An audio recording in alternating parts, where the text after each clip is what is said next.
د ناس مبارکه سوره چې د قرآن عظیم شان 114 او آخرنۍ سوره ده په مکې معظمې کې را نازله شوې ده. شپږ مبارک آیاتونه لري.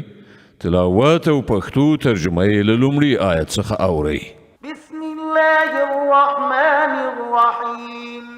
د الله په نوم چې ډیر زیات مهربان پوره رحم لرونکی دی.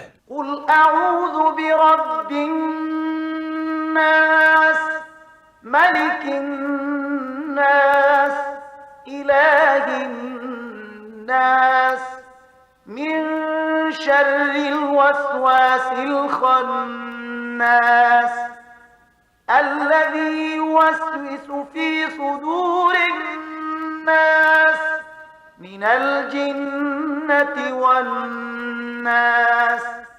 و زه پناه وروړم د خلکو پروردګار، د خلکو پاچا، د خلکو حقیقي معبود ته، د هغه وسوسه اچونکي له شر څخه چې په وارو وارو ځي راځي، هغه چې د خلکو په زړونو کې وسوسې اچوي، که هغه له پیریانو څخه وي که له انسانانو څخه.